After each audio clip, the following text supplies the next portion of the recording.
काय नवीन दिशा दोघं भाऊ देतात हे पाहायला आलेलो आहे आणि ते जे दिशा देतील ती संपूर्ण महाराष्ट्रात आम्ही घेऊन जाऊ, घरोघरी त्यांचे विचार पोचू आणि महाराष्ट्रात मराठी माणसाचं राज्य भविष्यात तुम्हाला सगळ्यांना पाहायला मिळेल. याच सभेला काही लोक जिहादी सभा असं देखील जो जिहादी सभा म्हणतोय तो 2014 पर्यंत जिहादीच होता.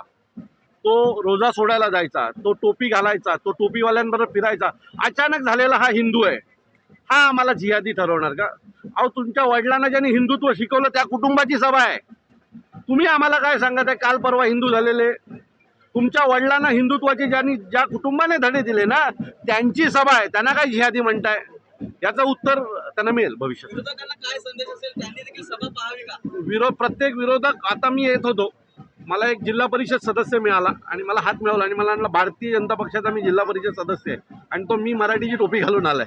सो त्यांची लोकच त्यांना उत्तरं देतील ज्यावेळेला मनसे आणि शिवसेनेमध्ये यांची भरती होईल. म्हणजे आज ही सभा पाहायला भाजपचे कार्यकर्ते देखील मी म्हणतो जो मराठीवर प्रेम करतो तो प्रत्येक जण तुम्हाला इथे दिसेल.